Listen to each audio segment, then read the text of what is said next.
Welcome back to Modern Education. This is your host, Benjamin S. Woodford, here in the studio. One more time, I have my co-host in the studio as well. Hello, this is Emily Quiles. And we are super excited to be back with you for another show. We've got something a little different for you this week. I think you're going to really enjoy it. We've got a panel, 3 guests. This is 300% as many guests as we normally have. I hope that means that it is 300% as good as it normally is, which is awesome. So this is going to be like triple awesome, 300% of awesome. Awesome 300 possum. times 2 plus us. And there we go. Anyway, yeah, we're really happy to have you back with us, listening in the studio audience. We can always get your text messages at 855-723-9010. If you're interested, you can also text us on the Twitter at KZSU or at KZSUDJ. We love to hear from you.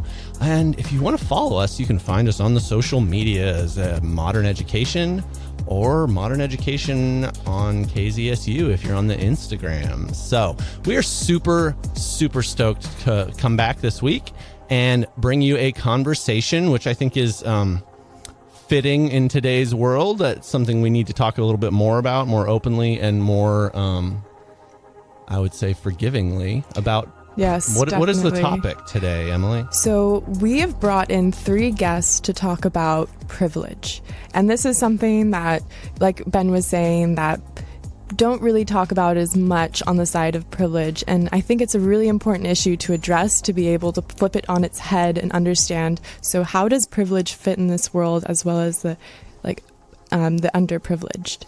So really looking at that is a great basis to kind of understand kind of how we lay in this world, and as well talking about like the advantages, disadvantages that we have because we don't all start in the same place. I think that's a great place to kick it off. So why don't we start by just trying to define this term, right? And we're all just going to get like real close to our mics and we're going to think about, what does it mean? I'll give everybody like a minute or two to just sort of give us your thought or definition of what you define privilege as, or how you see privilege as like a meaningful thing to even talk about. Sid, you want to start us off? Sure. Thanks. I think privilege to me is that like a couple of extra steps that give you an advantage in a race. If you think of it as like a 100-meter race, you're probably starting off at 20 meters already, and that's how I've thought about it. What is it that helps me without me actively doing anything, still be ahead of others towards the finish line? Okay, so there's like a really popular video going around online that kind of depicts this thing. So people could search that online and it would actually give a great visual of what you just described. And I think that's a neat way to think about it because it's very visual. It gives us a metaphor for it. Lisa, you wanna give us, if you have a different definition or just a different way you see it, or want to add something to it? Sure. I think my definition would be pretty similar to Sid's. I would see privilege as kind of as the consequences that define or set your luck for the rest of life. I believe that we all have a bucket of things that might help us out, and then privilege, it just helps us get more lucky or unlucky in the next steps of life. Yeah. Okay. Yeah. Wow. Okay. So you're framing it a lot around kind of a lucky break that can set up, or in other ways, influence your access or your opportunity, things like that. Yep. Interesting. Okay. And Laura, how about you? Do you want to add something different or kind of a new take on this? Thanks, Ben. Always being the last is Most pressure. Yeah, exactly. So, well, I fully agree with Sid and Melissa about what privilege means in terms of how, like, it's being ahead of the race, but sometimes a matter of luck sometimes. And I would like to, or perhaps the way I see privilege is like being lost in the space. You are there, you don't know exactly why, and yeah, you are ahead of the race, but you're not guilty about that. Yeah, I mean, you came to the world, and I was reading it the other day, the triple trifecta, which was being white, male, American. And Sure. that is like the big, if there would be a threshold of privileges. Mm-hmm.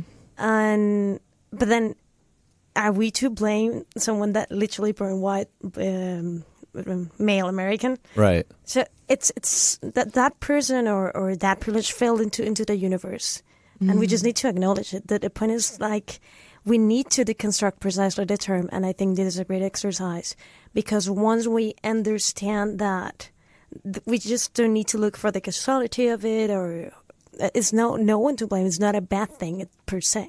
Yeah, and I love the way you brought that up because the reality is nobody is guilty for being born into this world, whether they're born poor or they're born rich or they're born white or they're born black or they're born male or female. That is not something that a person can choose, right?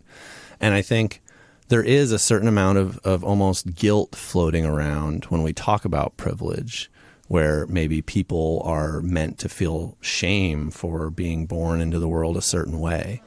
And that's a tough thing, I think, to force on a person, right? Because I don't see there being anything inherently wrong with being born, right? In fact, it's probably the most privileged thing any of us have in our lives is that we are alive, right? I think breathing oxygen is, I would like to think of it more as a right. That's a privilege. But I mean, I think we are all at the very least, fundamentally privileged to be alive and to have a chance to be able to even have these kind of conversations. And there is this kind of I can't exactly remember. I'm digging deep into my brain back in university of, there's this philosophical, like a world where they say, if you were born into this white space and none of it mattered, like, how is it that when you come into this space, it does matter? And it was also going off of the terms of like, okay, so when you were born into that white space, and you're unsure, like, okay, yes, I'm digging. So you're born into this white space, and then you are basically preconceived or once again born into that real world. So you are like known with all of just being equal and then not being equal. In a sense, I don't know if I'm making this much sense, but it was a really interesting practice of it. And it kind of got about what you are, how we're like all born, and that is like the most factual thing that we can say. I find a funny thing about like little kids, because little kids don't really see these differences as much. And it's not until they get, cultured and trained into growing up that they start to learn how to see people as different or to recognize their privilege. When we're a kid, we're just free to try to, enjoy ourselves. And some kids obviously have a more free childhood than others, depending on their privileges. Now, okay, speaking about that, I wanted to have us kind of go around a little bit, and I think we'll participate as well. What are some of the privileges that we have? All of us are involved with Stanford. All of our panel members are Stanford students, right? So I think the world has a certain perception of the level of privilege we hold is already much higher than a lot of other people. And that may or may not be true. And I think there is no absolute measure of privilege because it comes from so many different angles. And while we may be privileged in one way for being here and having the opportunity and chances that come along with that, it doesn't necessarily mean there's some universal privilege that we have, right? So there's always different domains of how this actually plays out in our lives. So I think anyone who wants to jump in first, I'm not going to like call you out from start to finish this time. I already realized I made that mistake. But hop in here if you can just kind of give us a layout of what you see your privileges as being, either growing up, currently, or maybe even for future opportunities because of your past or present. Sure. I would say... Get real close to the mic. Yeah. It's a really hard question because, first of all, as a person, it's just so hard to think of yourself as being privileged, right? Because we're here, we're working hard. And then it's very hard to realize, well, you have to really think about, well, a lot of people work really hard. They just don't get to where you are. And so when you first asked me to be on the show, that's one of the first things I started thinking about was like, what makes me privileged from other people? And I would say there's definitely a lot of economic help. Like even though as a grad student you get paid very little, I've never had to starve like a lot of my other grad student friends, because I've been very lucky that if I've needed help, then I've always been able to call on a loan or something like that. Right. So I think that that's very privileged. I think the fact that we have an education is a huge privilege, which, I mean, should be a right, but right now it's a privilege, which sucks. Sure. And then I also think, for example, I'm a woman, which I think also, like, a lot of people don't see it as a privilege, but I see it as a huge privilege, because Explain that. Explain that. I mean, it does Unpack that a get, little for us. I mean, because that was one of the things I had to think about, because it's like, well, if you're really going to be empathetic, like, yes, as a man, you get a lot of things. As a woman, sometimes you also get some things. Yeah, like, for example, like, if we were in court and I had a child, it would be much easier for me to get custody of that child. And possibly not for the right reasons. I'm not saying for the right reasons at all. But you also have to acknowledge that fact. And then I'm whitish. I mean, I am Mexican, but you wouldn't, you know, have light skin. I have light skin, so I'm whitish, which is, I've definitely gotten away with some tickets just by acting dumb and little and white and womanly, definitely. Like, I've never gotten a ticket in my life. No one has ever let me off of it. Yeah, exactly. So. I mean, it's only been twice, but I've never gotten a ticket. So, yeah, I think we're all very privileged. Yeah, I love how you twisted that a little bit. I know, it was a good twist. Everybody always sort of says, like, oh, being a man is the privilege and being the woman is like a detriment or like a struggle or something. And I think you have really highlighted something important about perception, right? Because we can look at every single thing and find a negative and find a positive. And they may both be true. It doesn't mean one negates the other because you say, oh, this is a privilege for me. Now it's not also the anti-privilege. I don't have a good term for that. No, right? I get it. I mean, and for me, it's like, as I said, I don't think it's for the right reasons. Like, I definitely fight every day to change these circumstances. Sure, yeah. I don't like being seen as helpless and dumb. Well, I happen to know you're not helpless or dumb, so. But, you know, when somebody's going to give me a ticket for something dumb, right, play to your advantage. There you go. Okay. So privilege can be very situational then, right? Yeah, it's with kind of context, like in certain contexts your privilege works against you or for you, or it can change based on your perception and your situation. That's a great point about it. Who wants to jump in next? Go ahead, Laura. That made me think about going back to the concept of privilege, and we can actually hold it by our hands as a tool. Okay. So yeah. You mentioned it was situational, and it's definitely situational. There are many different privileges, and sometimes actually there is a similarity between privileges and biases. So can you explain what you mean by that? So when we say, a white a woman, then the person outside, or the third person seeing that woman, let's say a police officer or something like the example you mentioned, then is not the same, unfortunately, as having another person with other different conditions, because that privilege, the being white, being a woman in this particular situation, alters the entire situation and the perceptions of the third parties involved in that situation because of the characteristics that bias the perception of the outsiders. Yeah. So there's an intimate link I cannot explain. I mean, sure. Yeah. Well, that's okay. We only have an hour, and that may be a longer conversation than we have time for. But can you just kind of like unpack for us a couple of the things that you feel that you have been maybe advantages that you didn't earn, or your privileges that you see existing in your life currently? Right.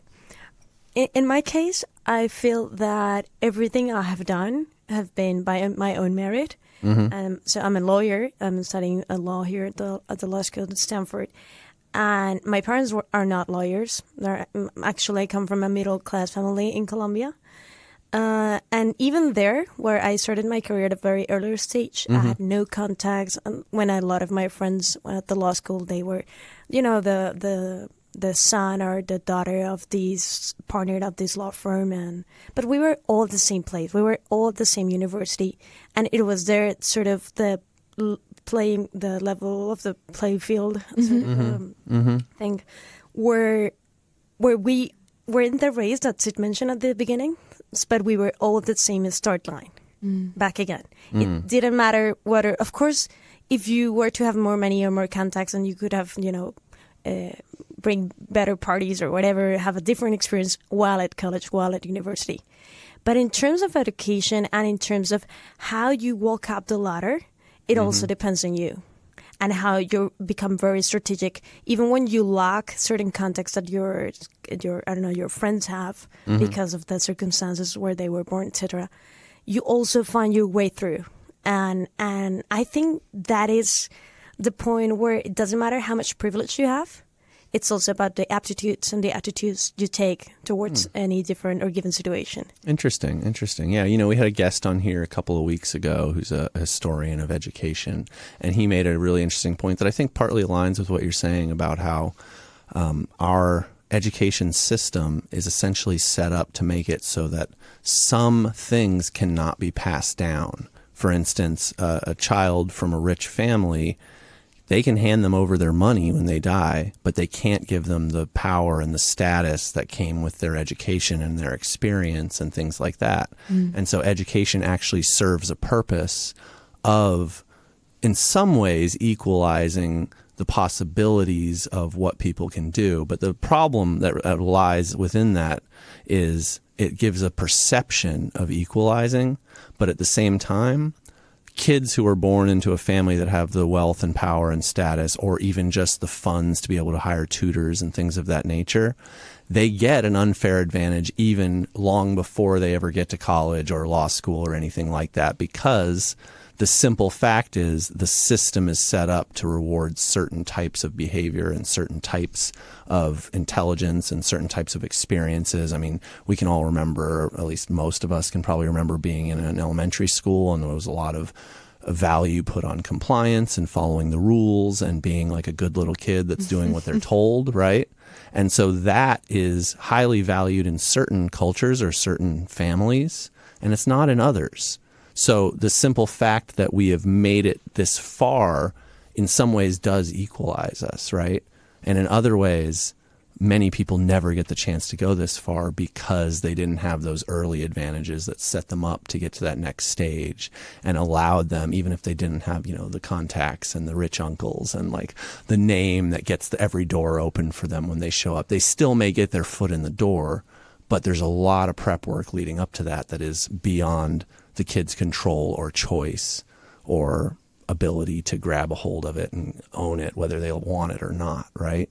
And so there's always this sort of interplay of, yes, education can equalize a lot of things and give a lot of opportunity maybe to people who didn't have that as much of an early start, but it also restricts it for a lot of people who don't have those early advantages. Mm-hmm. No, yeah. So I just wanted to jump in here and talk about a couple of things that were interesting. Yeah. One is that I think Laura pointed out that it's sort of like the lucky thing that sets you up for the rest of your life. So, yeah. Mm-hmm. Someone pointed out that there's a lucky thing that sets you up for the rest of your life. I partly agree with that. There's also privilege that you're born with, but there's also privilege that you acquire. Yeah. So, for example, getting to Stanford will give you like a whole different set of privileges that you can sort of exploit later. The other thing was it's that it's always relational is something that like really struck with me because socially I belong to one of the most underprivileged castes in India. Mm-hmm. But within my caste, I sort of recognize my privilege that my father was able to work his way out of his caste and the traditional vocation of the caste and build a life for himself, and that set me up for certain privileges within my caste. But that is only an economic privilege that, I could go to an English school and I could go to a good law school and then, sort of build it from there. While that privilege exists within the caste, but if you take me out of the economic context and you put me in a social context, let's say if I'm suddenly talking about marriage, the economic privilege doesn't work anymore. Right? Yeah. Now, you still can't marry the person from the other caste because they won't be socially accepted for having that, right? Yeah. Okay. That's an interesting. I love getting this international perspective because Yeah, it's we not have something. an international panel. Yeah, this is great. It's not something that many Americans would think about this social versus economic, and I think that's actually especially salient in America because we have such a class divide, and it's not as formalized as a caste system where you know where you belong or whatever. I don't want to say belong. I don't know if that's the right way to think about it, but you know where you're kind of socially born into. Whereas America, we have this illusion that you can always start from anywhere and get to anywhere, but there is if you work hard enough. Right. That's that's the popular American narrative, which is very compelling to get people to come here. Right? We go, oh, we have land of opportunity. You can have whatever you want, and you're going to make it big, right? But the numerical analysis shows that is not really the case for most people. So there really is still a big class divide, and maybe you will get a college degree. But a college degree from, UC Santa Cruz and from Stanford carries a different weight, right? And it's similarly kind of building in this like class access. So I'm really happy you brought that up. I think you got a burning comment, Laura. Yeah, I was thinking when you mentioned and when Sid mentioned so to what extent? So I have this question: to what extent does privileges perpetuate in time? Yeah. Because let's say we earn our degree at Stanford, and then from there, hopefully, by the way, we're looking for a job, Right? so we get into a good job or whatever, Uh-huh. and then like the system perpetuates in the sense that perhaps the ones that already got there because of their privileges in a previous time would be the ones that will be more or would accept people or communities that are very like to them. Yeah. And then there is an issue of how systems and societies work, where they align or they try to be with the ones that are similar to them. Right. Oh, so you came from that school? Oh, I also came from that school. Yeah, You know? yeah. I know there's a term that's at least related to this: social reproduction. Right. Okay. It's parents try to do this for their kids. They try to reproduce at least their social class, if not better. Right. But I think this also plays into, you see someone that looks like you applying to the job that you have the power to hire them. You may be much more likely to hire them simply for the fact that they seem familiar, or, whether or not that's white privilege or some other sort of ethnic or location based or language based. There's so many different ways we can identify with another person, right? And this social reproduction is, someone giving what they have to the next generation. I think that can be a very positive thing, but it can also have a lot of, racist and classist and gendered undertones as far as who does get that opportunity. And it's not clear. I mean, there is quite a bit of research showing that white people born at the top stay at the top.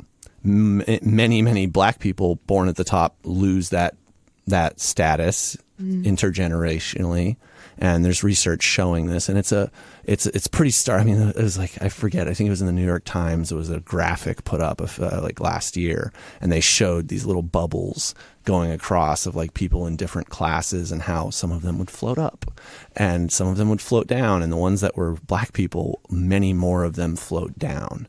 And that's it's a reality of some people have an easier time reproducing their privilege or passing on their contacts and the other things than others do. And that's it's something we wish we could just wave a magic wand and be like, let's make it a fair, genuine meritocracy where people really do get what they deserve and earn everything that comes to them in life. But it's not really the case. It's more of the narrative that is nice to tell because it makes us all feel we have hope, and hope is important, right? Yeah. Lisa, did you want to jump into something? No, it's such a hard discussion because for me, when I think about it, what does it even mean to earn something? Sure. Does that even make sense? Like, I don't know. It's so hard. Because you work 24 hours per day and then your peer decides to spend that time with their family. Right. You deserve more money. Like, right. Really the society we want to build? I don't know. It's so hard. It's so hard for me to even think about these things. Yeah. In any context. Well, I love that you brought that up because there's this, like this overworking, like overachieving culture where it's like you're expected to be tied to your email 24 hours a day, and you're expected to jump when your advisor or someone else, maybe not your advisor, I don't know, some people have great advisors. My advisor's amazing, but you know what I'm saying? Like, there's a very real possibility of this like expectation to be a certain workhorse to prove that you have earned it, right? And maybe the person next to you only has to work 6 hours a day, and they can hire a secretary to do their extra work. And then did they earn it just the same as you did? It's a tough question, right? And then, you know, I mean, Stanford, I think, is a great place to think about, did we earn it? Because the reality is Stanford only lets in a small percentage of the people that want to go here, right? It's a huge opportunity. It's like 1% or something. It's very small, yeah. But the reality is, there is no way they could possibly have determined every person's merit as being the best that got in here. And they don't. They know that they don't. What they do is they do the best they can to filter up until a point. And then essentially all of us had some form of luck that the next person, I mean, there was 100 other people with a resume that was just as good as every one of ours wanting to get in here. And when it comes right down to it, did we earn that spot? Maybe. No. maybe partially. I mean, I'd like to think that you did, though. Well, it feels better, right? Like, yeah, I deserve this, right? But I don't know. I agree with you in that sense that you must have at least, I mean, I'm not a Stanford student, but you must have at least worked hard for this to have like gotten it.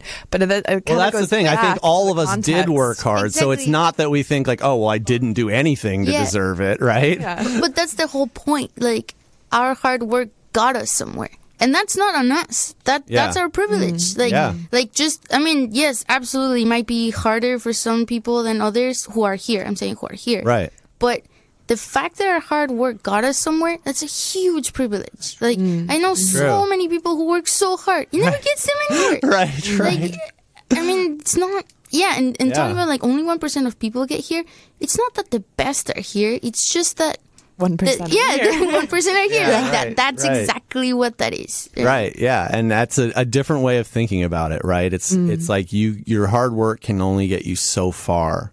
Yeah. And it is worth putting in the hard work and seeking the opportunities. Like all of us at least did that, which is maybe more than some other people, right? Some other people may have put in the hard work, but not sought the opportunity, or sought the opportunity and not put in the hard work.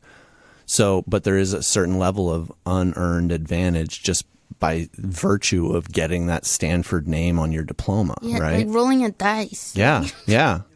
Sid, I feel like you got something you want to jump in there. Please do. Yeah, I just want to add on to that and say it's also surprising how quickly privilege can like pile on top of each other. Sure. Is something you got an example in mind? Yeah, like from my like own personal experience, because I can't speak for everybody.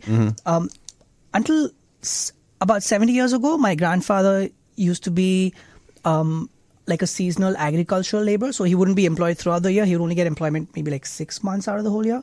And then from there, my dad sort of became like a government official in the government. And that's where I sort of, where I came in, and then, sort of built on top of that. It made me realize that within a span of like 60 years, like the face of a family changed from somebody who was working in agricultural fields through those seasons to now somebody. And I know that if I take the right job right out of Stanford, I'd be able to make as much money in 1 year that my grandfather would not have seen in his whole life. Wow. And that's really saying something, right? 60 years can change the face of a family. Again, but thinking about this made me realize, but wait, what privilege could my father have had? In all of this, because you could really say that he really worked through all of this, despite the fact that they were economically challenged. They did not have access to good schools. They probably had access to segregated schools where people from my caste could not attend. But then it just made me realize, no, it's just it's the privilege that my dad had great parents. Right. And that's a huge privilege. That's a huge privilege, because they could have as easily, rather than sending them to school, they could have just sent their kids out to make more money, right? But they did not. They made that choice of sending them to school instead. You could have had like a different set of parents which probably prioritized a different way, right? And you didn't choose that, life, right? Yeah. And I mean, kids don't get to choose whether or not they go to school. Their parents choose it for them, but that creates a privilege that pushes kind of to that next level, right? Absolutely. Without having that school experience, you wouldn't have had college experience, and without that college experience, you wouldn't have gotten into law school. And it stacks on top of each other, right? Early privileges afford slightly later privileges, which prepare you for bigger privileges and opportunities. And then as you go, you create more contacts and get more friends and have more opportunity. And all of a sudden, now your entire family has transformed their social status, their spending ability, the future maybe for many, many generations past. And when you get to the top, the weird part is the only place to go is down. And that is sort of what I believe, at least the people maybe refer to as like the rich elite. They are in a very precarious situation because they don't have anywhere to go but down. And that is a place where I think if any of us get to that point, it's very tempting to want to keep it, right? Your entire life becomes about, okay, well, now I have all this. How do I not lose it? And that's a place like it's kind of a fear of loss and a fear of being demoted from something you feel you deserve.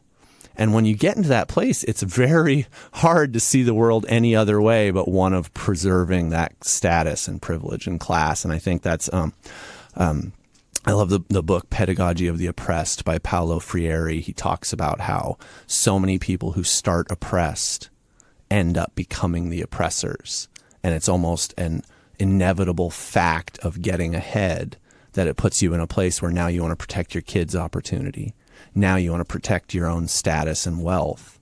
And the only way to do that is to protect the things in place that keep that system propagating and the social reproduction happening, right? And so it's a tough. I'd like to think if, through all my hard work and dedication and the things that I care about, and I get way ahead in life and get to a place where I have all this money and status to make real changes, I'd like to think that I wouldn't become the oppressor, but we all think that. And we all want that to be the case, but it may not necessarily be the case. And it's almost like even easy to understand and justifiable. Yeah. I think that there's two things that are very important that I think have come up here, which is one, if you do understand that everything you've gotten, I mean, it's awesome, great, good for you that you work really hard. I'm sure we'll get you a placard, but that's really all you deserve. Right. And so if you truly understand that wherever you are, it's because you're so immensely lucky, then I think it's way, way less likely that you'll later in life feel entitled to what you have, and you might be that humble feeling. Yeah, exactly. One of the things that comes up always, one thing that's hard, I'm not going to say hard, but harder is about being a woman in engineering at Stanford. Yeah. Is that everybody feels the need to send you to some seminar or another where they talk about, what is this thing called? That thing where you don't feel you deserve something? There's a word for it. Oh, yeah. That's, what is it? Duck syndrome? Imposter syndrome. Imposter syndrome. Yeah. Yeah. I've been to so many of the seminars don't let imposter syndrome get you. Right? Yes, please let imposter syndrome get you. Please. Don't let it paralyze you, but absolutely remember that you're there because you're lucky. You're afraid that the person just sitting there listening to you could be in your shoes. Absolutely, they could. They could also work hard. They could have been so lucky. They could be in your shoes. Yeah. So if you're there, turn around and help somebody else get there too. Because that's the only way we're going to fix this world. That's the only way. You are not going to fix it by yourself. We need everybody to be okay so the world can be okay. Yeah, and I'm really glad you went there. You already stole my next question. No, it's great. It's great. How dare you know exactly where I'm taking this next? But 2 steps ahead. But so this is like the responsibility of privilege, right? What is your responsibility being a person who has had new doors open for you and new opportunities presented, or even luck, right? Is there a responsibility? Can we just say, I'm lucky, you can't blame me for it, cool, thanks. Thanks, life, for giving me all that I have, cool, now I have no responsibility because I didn't ask for it? Is that an acceptable way to think about it? Or should we be thinking, I have the freedom of speech, I have the freedom of expression, I have the freedom of spending and choice and creation and all these other things that a lot of these privileges that we have, especially here at Stanford, afford us? Does that mean we need to help other people and bring them up and offer them more opportunities to give back? I mean, we're all kind of nodding yes, but why would it mean that? I mean, does it really mean that, or do we just want it to mean that because we're sort of what nice does it people? look like in reality, I suppose? Sorry, I think I agree with that. That we should, because like Melissa pointed out, it could have been anybody else, right? And I think once you get to a certain state of privilege, you also, with privilege comes power, right? And then now suddenly you could be in a position to change somebody else's life, and why not, right? Because wouldn't you want that if you were not that person? I mean, if you're really looking up to someone who has the privilege to even exercise the power, I would like them to change society, at least for the better, because, well, you have that power, and I could have had that power, and I would have done the same for you. So yes, I think people who reach a certain level of privilege should feel the need to sort of use it for good as well. Yeah, and what you got a comment, Laura? Yeah, I feel agree with that. I think that the greater the privilege, the greater the responsibility that comes with it. And it's a responsibility not only in terms of, now you have to create a fund and bring the good for the people, and we all have to do that just because we graduated from this certain school or we got this job, etc. But we certainly have to contribute but retribute our privileges. And that is something that when we take everything for granted, that is when we have a lot of privileges. Yeah. When we don't care, there's no water in the morning. No, because I take for granted that it'll be there. Yeah. When we take so many things for granted is when we realize the many privileges we have. And I think we should be aware that not everyone, of course, had the simple things that we take for granted. And perhaps believing, I don't know, whatever belief everyone has, but believing that the reason why we got into this universe, we don't know from where. Probably, of course, the effort of our grandparents and our parents. Sure. But we are here for a reason. And it's when we find our own purpose and we turn it into our duty, is when we realize that there is a need for us to be responsible and also accountable for that privilege. It kind of goes back to kind of like the value system, how you're speaking about when you're a child. So how your parents, what values do they have? And then you're now applying that to the workforce. So how do you put those values out into the workforce now? And it seems like kind of like this bigger cause and effect, like kind of like a domino effect, where if it starts there, it hopefully kind of bleeds into all the other sectors of life. But that seems like something, like one word that kind of popped up in my head when we were talking about like the elite, when they stay the elite, of being self-preservation. How I was trying to kind of work out in my head if this is kind of something that is innate within human, like being human, it's self-preservation, or if we can be selfless through our own preservation. I mean, I ran into one of our former guests, the gentleman feminist, yesterday, and we were chatting about this a little bit. How do you avoid becoming the oppressor? Mm-hmm. And he had this really interesting point, which I was like, oh man, I think there's partly some truth to that. Don't have kids. Because as soon as you have kids, as soon as you have kids, you have an innate need and pressure to provide for those kids to have life as good or better than you had it. And I think there's a lot of truth to that. And I'm not telling people to stop having kids. In fact, that would be the end of the human race if everybody decided that. But in general, I think there's at least something powerful in that statement, in that when you get to the point where there's something that's so important to you that you are not willing to lose it, or that you are not willing to give up what opportunities you want to provide for that child or that friend or whatever, you're going to fight to create that opportunity for them.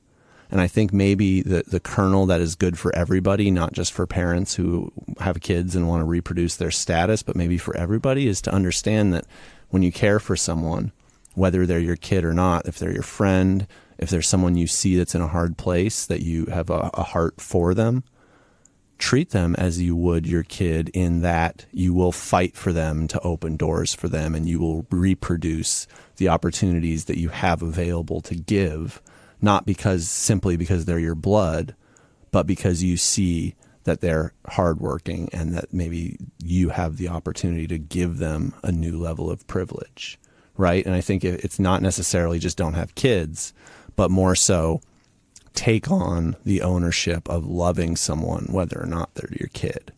right? Like a universal love. Yeah. Melissa, go ahead. And right now I just wanted to add to that a very like pragmatic and practical thing. Yeah. While you don't have kids, make sure to have stricter laws that obligate the rich to pay taxes. That'll be fantastic in America. You know, and then that'll make sure that when you're older, even if you do want to protect your kids, you will be made to pay taxes. So are you saying Amazon shouldn't be getting $300 million in tax rebates and not paying a penny? I'm saying the guy sending those pictures should be getting taxed much, much higher. Yeah, absolutely. Now, so we talked a little bit about what privilege is. We talked a little bit about sort of what privileges we may have had or earned or not, right?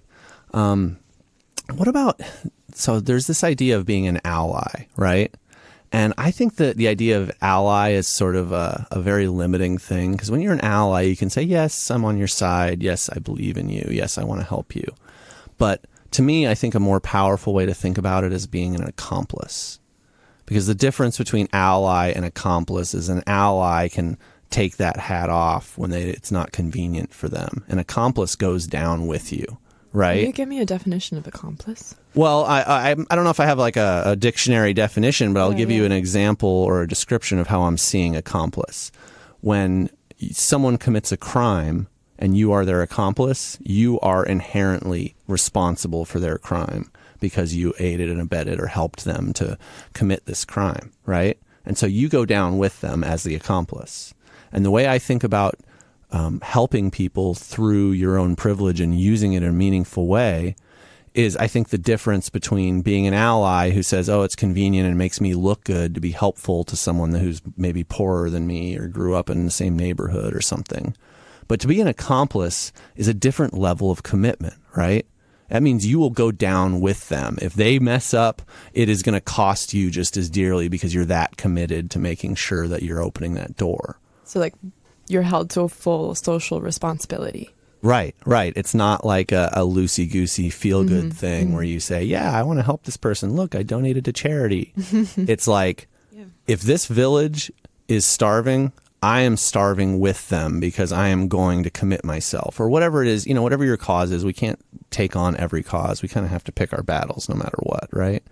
But I think once you have chosen a battle, like you were saying, Laura, like once you've committed to something, I think the difference of being an ally versus an accomplice is the difference between trying to like throw handouts to the little people who need help versus getting down in the mud and dirt with them and shoveling the stuff until there is no more mud and dirt and things have actually changed, right? You have a comment? Yeah. In that case, should we, now that we have elaborated on the privilege word, should we consider privilege as a good or a bad thing? That's a good question. What do you guys think? I'm not sure. I'm not sure it's either a good thing or a bad thing. It's just something that happens. I don't know. Yeah. But to what you were saying, whether being an accomplice or an ally, I think it's a very interesting point, because I feel like the environment right now, like just Mother Nature or whatever, is making us all accomplices, no matter what. I mean, it's making us realize that if people in the Amazon are poor, then there's no more Amazon because they have to burn it to grow crops, and then all of us don't breathe. Right. If there's overfishing and we kill all the algae, all of us also die. We cannot breathe. Right, and so, right. I think it's a really good point. I think we are all starting to realize that we all have to be accomplices of each other, not just allies. Yeah. Yeah, I agree. And I think really good point. Yeah. Sadly, I don't think everybody in the world is seeing it that way yet. Yeah. So I'm going to put you on tour to send the message out, okay? One Mexican. You could change the world. That's the American narrative anyway, right? Yeah. Okay. So there are certain times where we sort of get pushed into being accomplices because there is no other way out. And I think until things are bad enough that you literally have no choice, like that when global warming becomes a thing, or, becomes a thing that is so bad so imminently going to kill all of us, all of a sudden we need and have like real At that point it's too late. Yeah, maybe so. I don't know. America built the atom bomb in 2 years. I think we could probably fix It's a lot harder to clean up a mess. I've learned that from kids. Yeah. Fair enough. Oh my gosh, can you believe how fast this hour has gone by? Did you have a comment, Sid? Okay, I thought you were going on your mic. Yeah, I know. We have 10 minutes left. Are we going to do studio business, or do we have time for last? Well, do we have some closing thoughts? Mm-hmm. Maybe something that you maybe are going to take away from this conversation, or a message you'd like, you can say hi, Mom, if you want, but a message you'd like to leave us with at the very end of this, or just anything you want to tie the knot at the end. Feel free. Otherwise, yeah. Like just 3 thoughts out of these that I think are resonating in my head. The first is acknowledge your privileges. Mm-hmm. The second is contribute with your privileges, but contribute for good. Mm-hmm. And the third thought is help. Well, actually, the second, just 2 thoughts, but just acknowledge and contribute. Yeah. Well, I think where you were going was contributing and also helping individual people. Or Yeah. So I think there is a difference there, right? You can contribute systemically, and you can contribute on a individual. Yeah. And I think that's important to notice that both of those are, I would say, hopefully, the responsibility of a thoughtful person who's actually owning their privilege in a meaningful way. That's a really good takeaway from this for anyone listening as well. I think I'll add on a third point to finish Laura's. Yeah. Just even if you don't do like the first one, even if you don't do the second one, which is use your privilege for good, so long as you're acknowledging that you're privileged, I think even just doing that will make a lot of difference, not just to your life, but like the way you think about things and the way you look at the world will change, and even that'll do us a lot of good. Mm-hmm. Yeah, there's a funny thing about privilege. You can only acknowledge you have it if you have it. You don't see people who don't have much talking about their privileges in the same kind of way. It's not like, oh, look at me, I have all these great things. It's like, I'm hungry, I'm thirsty, and that is like more prevalent than anything else. And I think I'm really glad you brought that up, because there is a certain danger of turning the conversation of acknowledging your privilege into a sort of backhanded patting yourself on the back for what you have, right? And it's not that is the only thing that can come from it. And I do think it's very important to be able to point out what your privilege is and recognize it, and let it be something that we're not ashamed of. Because a lot of times, especially in the kind of internet discourse, it's used as a way to try to shame people or to shut them down or to shut them up. And that is, I think, not something we should be fearing. We should be willing to talk about where we're at. We should be willing to talk about what we've earned, what we've been given, what we've been lucky for. And in general, not feeling shame for where you were born in life, because nobody can have any effect on that, or nobody can change that. Nobody can undo their past. And that's true for both rich and poor, privileged or underprivileged. We all start wherever we start, and that's not something anyone should feel shame for, no matter where their starting point is. It kind of made me think of, I hope I'm getting this right, but that recently there was a law passed, maybe not recently, a couple of years ago, about talking about your wages openly. And as soon as that was like put out, maybe it was in the UK, not here. But once that was put out, it was you had more of that open discussion. So it wasn't like blind and you didn't know. And like, for example, like applying that to here, it's like, we're not blind to these things. Like we're actually discussing, having those open discussions is so important. Yeah. And I it's funny because that is actually, I believe, a source of inequality is trying to hide your wages. Yes, it is. It's one of those Definitely. things. Yeah. It's so much easier to have unfair wages when people feel like it's not socially acceptable to talk about what you get paid, right? And it creates this sort never of... know. Yeah. Like it's much easier to do things wrong when no one is going to hold you accountable and they feel that it's not even okay to talk about it. And so I think that ties right back into our conversation of like, we need to talk about it. We need to be open. We can't be colorblind to race. We have to talk about it. It exists and it's a thing and it changes people's opportunities and trajectories. We can't be blind to our privilege or feel shame for it either, because it's not something that we can change. We can only do good with it or not, right? And we are just about out of time. So I want to thank my guests. Thank you guys. Our guests, Laura, Melissa, and Sid, thank you so much for coming and making the time to have this conversation. I hope it was as fun for you as it was for us. It absolutely was. Awesome. Yeah, my pleasure. Thank you. And, I think I'm going to leave us with this quote that's been It's been popularized in the Spider-Man series, but it actually originated from Voltaire. Okay. And the quote is, with Voltaire Spider-Man. great power comes great responsibility. And I think it's very important for all of us to realize that we have been given a lot of power and position by being where we're at. And there is a great responsibility that comes with it. And for all of you out there in the audience, especially knowing you're all in Silicon Valley, many of you have that same power and responsibility. Oh, yeah. And we hope that you will use it.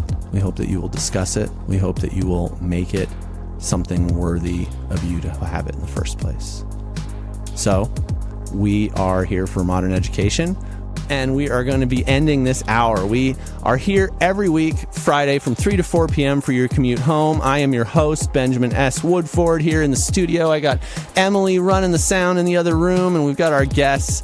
Awesome conversation. And this is Ben Woodford signing off for Modern Education.